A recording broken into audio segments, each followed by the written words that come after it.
am the Whistler, and I know many things, for I walk by night. I know many strange tales, hidden in the hearts of men and women who have stepped into the shadows. Yes, I know the nameless terrors of which they dare not speak.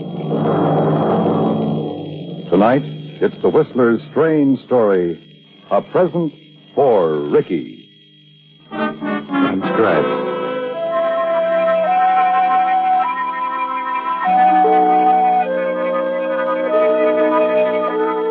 The spotlight subtly changed from white to a delicate blue, and the small nightclub orchestra slid into three-quarter time as the dance team began their waltz. The Croydons, Clyde and Marie, had held top billing at the club for almost a year, and it was well-deserved. Drinks stood unnoticed on the table. Conversation stopped. Everyone now was watching the Croydons, or rather, Marie Croydon. Slim, graceful, blue velvet Marie, smiling as she spun across the floor, poised for a moment, and floated effortlessly back to Clyde's waiting arms. The customers loved it, thought that there was a first-time look about it, even in the way they murmured to each other as they swayed gently together in three-quarter time. You're on your toes tonight, Angel. You. Why don't you try your arm for a change? Take it easy. If I have to prop you up on another turn, I'll spring.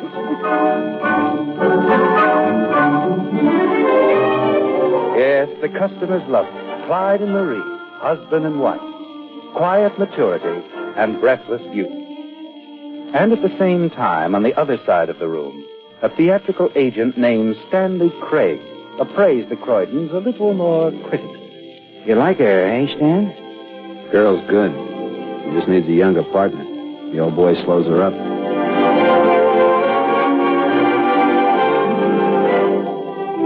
You see what I mean? Look at that spin. Guy's just too old for her. He's killing the act. You wouldn't be fixing to cut him off at the ankles, would you? What do you mean? You just might be promoting the rumba expert you just picked up as a new partner. Name's, Ricky, isn't he? What if I am? He's the boy who can do it. He's young, Mike. He's got looks and youth. You see what I mean?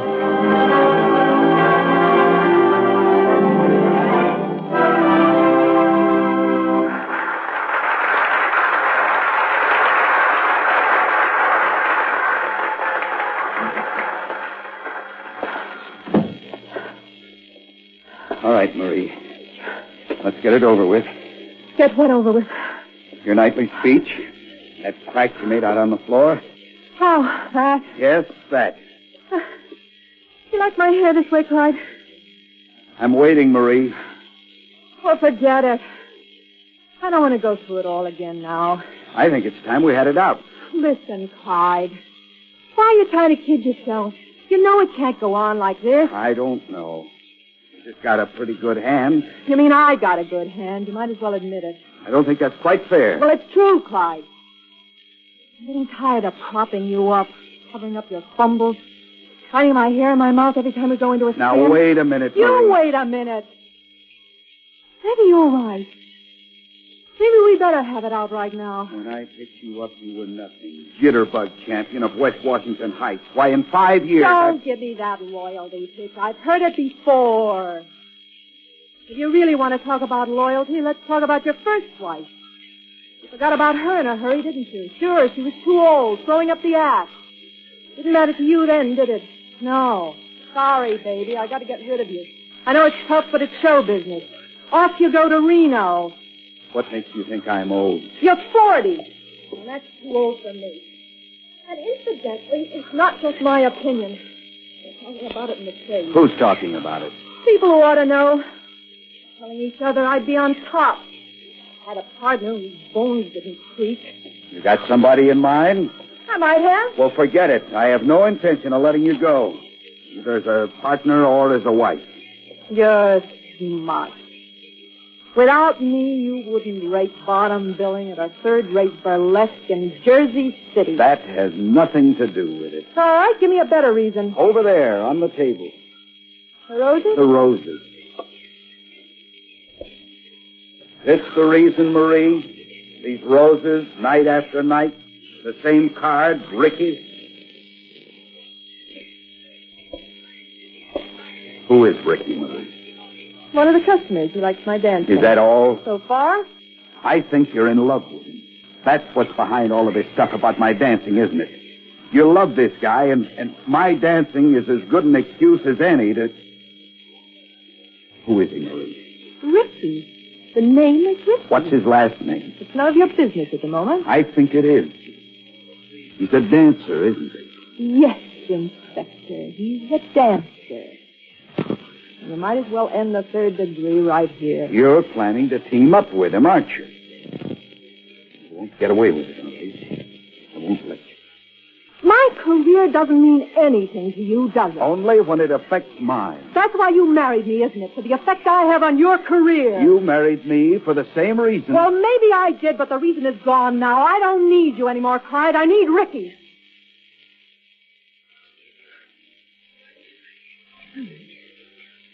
Now you know. Let's handle the whole thing reasonably, shall we? We wind up here in another week. I'll finish up with you, and you can... Then I can find myself another partner. Oh, that'd take too long. I can't start all over again now. I guess I'll have to start at the other end, with Ricky. I'll look him up tomorrow. You don't even know who he is. I have a pretty good idea who his agent is. That ought to get me somewhere. Stanley Craig, isn't it, Marie? How did you know? Stanley Craig, theatrical agent. You shouldn't have left his card on your desk yesterday, darling. Why, if you do anything to Ricky, You do love him, don't you? All right, I love him. For the last time, what's it going to be, Ricky or me? I've already told you. Nothing can change it, Tom. This is our last week. All right. All I wanted to know.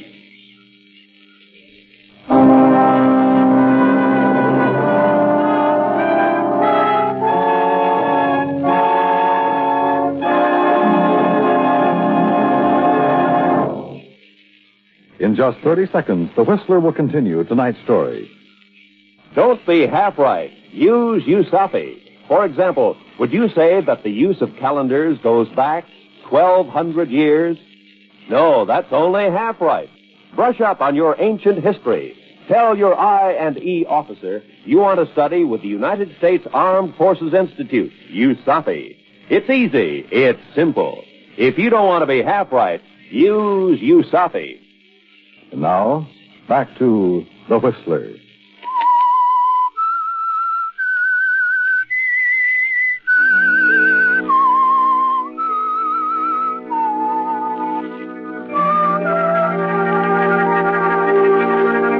Well, Clyde, it's all over, isn't it? Her mind is made up. And you know Marie well enough to realize that nothing you can do or say will change it now. And everything she said was true. Without her, you're nothing. There'll be no more top billings at $1,000 a week in expensive night spots. No more polite applause from the cafe society crowd. No more penthouse apartments. Nothing but a seat on the sidelines while Marie and Ricky drift across ballroom floors, on and up to the top.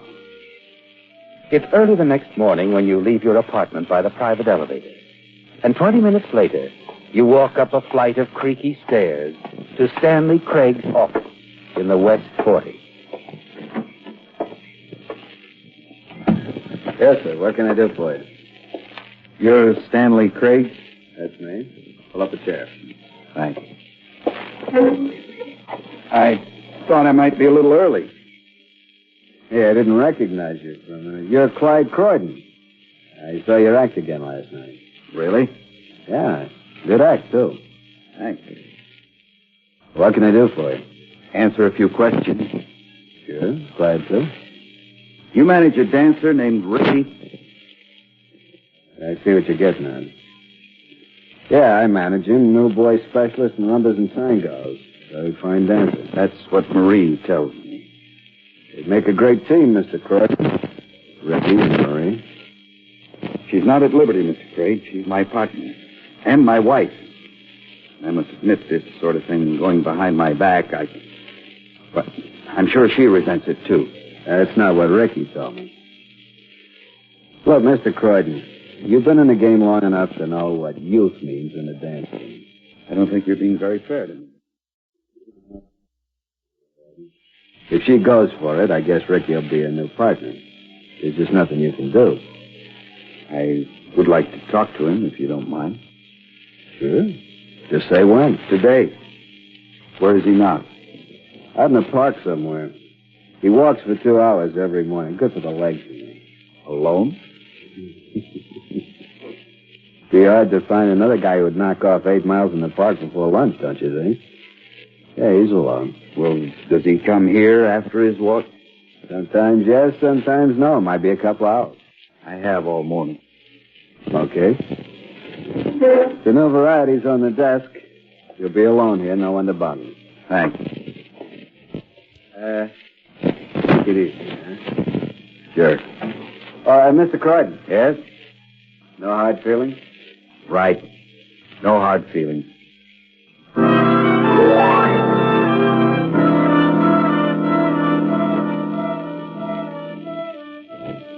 No, Clyde, no hard feelings at all. Just the amazing realization that not 1 minute ago, as you talked to Stanley Craig, you calmly, unemotionally, coldly decided to murder your wife, Marie.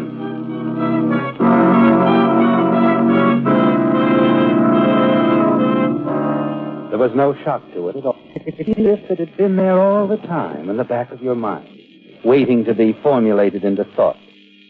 Yes, Clyde. Here you are in Stanley Craig's office alone.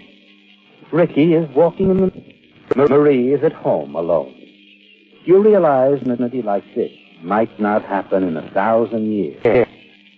If you're going to do it at all, Clyde, you've got to do it now. On the top of the file cabinet, you find a package of Stanley Craig's letterhead. On his desk, a battered typewriter. In your pocket, the card signed Ricky that came with the flowers. And most important, in your mind, an idea. Marie, my darling, it is useless to try to put this into words. I've told no one of your decision to stay with Clyde because I know it isn't final, that you love me and always will, that the only future for either of us is together. You finish the note, and at the bottom of it, after all my love, you carefully copy Ricky's signature from the card. On the desk is a sharp letter opener with Stanley Craig's name on it. That's part of it, too, Clyde. You put it in your coat pocket, ready when you need it. Now, back to your apartment. You still have over an hour, and you know Marie will be alone.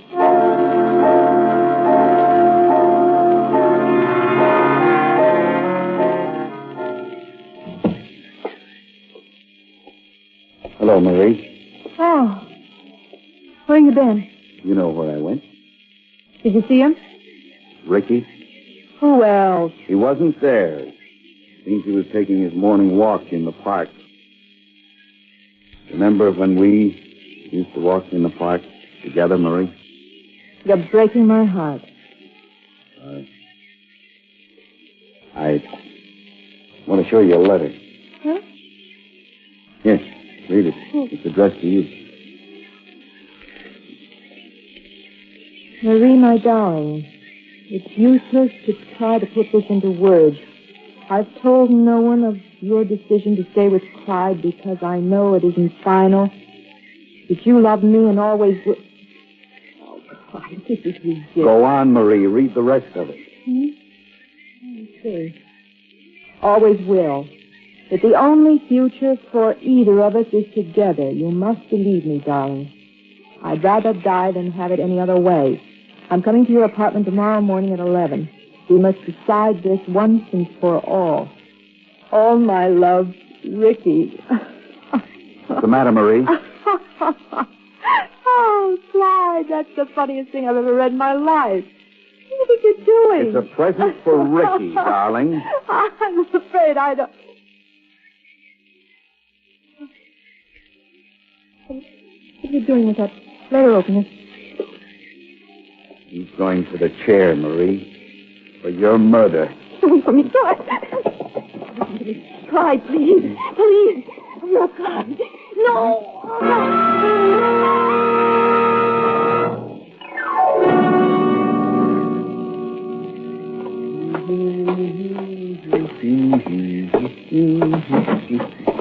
Oh. Still around, Mr. Croydon? Yes, still around. I'm beginning to wonder if Ricky will show up at all. Anybody call? Not unless they called while I was out stretching my legs, walked around the block a couple of times. Sorry you had to wait so long. Oh, that's all right. It gave me a chance to think things over. Is that good or bad? I think it's good. I decided it's wrong for me to try to stand in her way. If this looks like a break for her and Ricky, I think they deserve a chance. I was hoping you'd see it that way. Thanks a lot. Well, I'd better be going. Tell Ricky about that when he comes, will you? Sure. You're going home? Yes, I think I'd better tell Marie.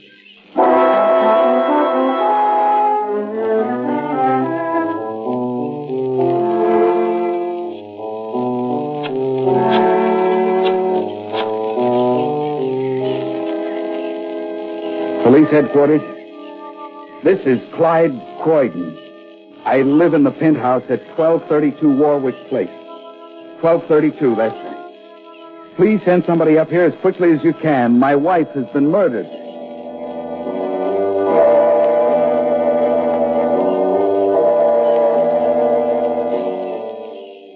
Feel better, Mr. Croydon? I think so, Sergeant. It's quite a letter we found in the wastebasket. What do you think of it? I didn't know what to think. You knew what was going on between this man and your wife? There was nothing going on. It was all in his mind. What do you mean? Well, look, I've never seen this Ricky. I don't know who he is. All I know is that he started sending Marie flowers after every performance. He had some crazy idea she was in love with him. It was ridiculous. She hardly knew him. And what about the dance business? That was part of it, too. He thought she'd leave me and team up with him. Don't ask me why. Well, she laughed at him. Yeah, that's as good a motive as I've seen in 20 years. You know, it's a wonder he didn't leave a confession note right on the table. He left everything else. First-class motive, the letter in the wastebasket, the knife with his manager's name on it, and the butcher's outside. And yet, What? with all that, after practically shouting from the housetops that he'd killed her, he carefully wipes his prints off the knife.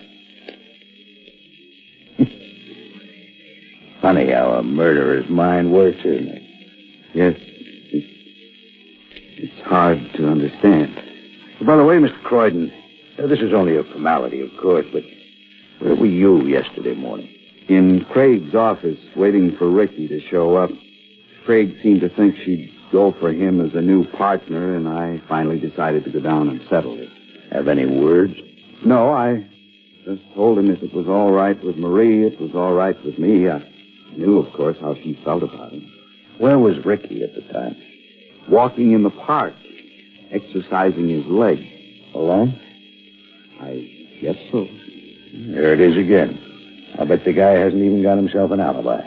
Have you talked to him yet? Well, the boys are looking him up now. If you ask me, Mr. Croydon, that guy's a dead pigeon.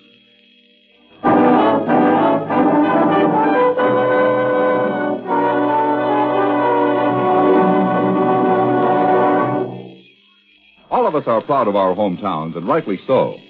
In this brief moment before we continue with our program, we'd like to offer a salute to one of our hometowns in America, Cleveland, Ohio. The 7th largest city in the United States. Cleveland was founded in 1796 by General Moses Cleveland, chief surveyor for a land company. His employers bought 3 million acres in what is now northern Ohio, paying 40 cents an acre. Just by way of comparison, an acre in downtown Cleveland today would bring some $2 million. It is an important Great Lakes shipping point and the site of iron and steel manufacturing. Other Cleveland products include paints, varnishes, electrical appliances, chemicals, and automobile and airplane parts. It is well known for its cultural developments also. The city owns and operates its own dramatic theater, and the Cleveland Symphony Orchestra is widely acclaimed. In the Cleveland Cultural Gardens, a mile-long strip of park area, more than 30 nationality groups represented in Cleveland's population are creating gardens as memorials to peace. 120 years is a short time in the world's history, but during that time, Cleveland has taken its honored place in the building of America. And now, back to The Whistlers.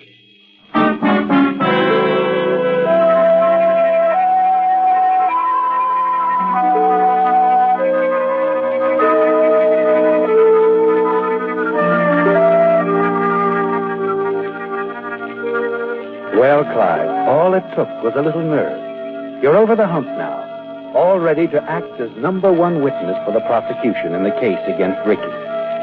Tomorrow, the story will break in the papers, and the notoriety, the public sympathy over your bereavement should make it easy to pick up a new partner, one who'll keep you in the top spot, in penthouse apartments with private elevators. Yes, Clyde, you can relax now. You've decided it's all over.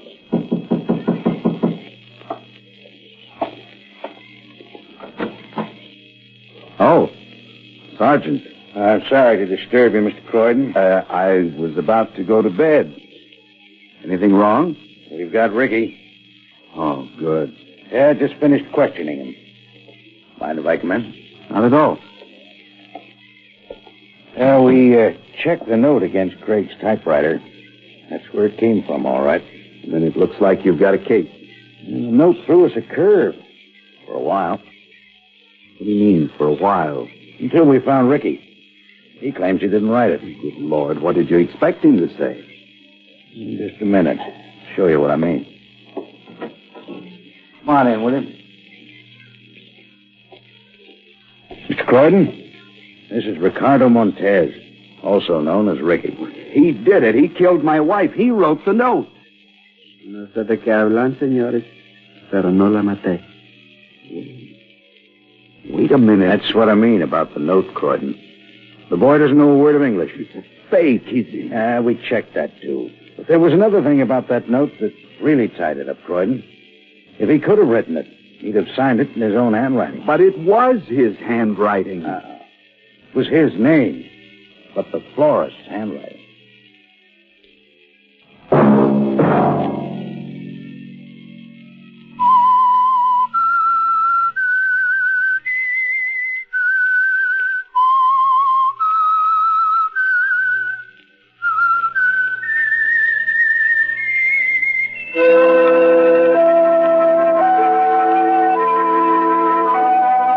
Featured in tonight's story were Bill Foreman as the Whistler, Vic Perrin, Gene Bates, Harry Bartell, and Jack Moyles. The Whistler, directed by Gordon T. Hughes, with music by Wilbur Hatch, is produced by Joel Malone and transmitted overseas by the Armed Forces Radio Service. The Whistler was entirely fictional, and all characters portrayed on The Whistler are also fictional. Any similarities of names or resemblances to persons, living or dead, is purely coincidental. This is Dan Coverly speaking, and reminding you to listen again next week for another strange tale by The Whistler.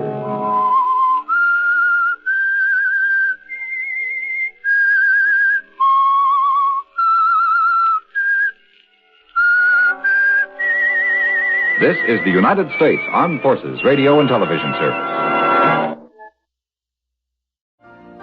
You've been listening to the OTR Gold Network. Find more classic radio at otrgold.com.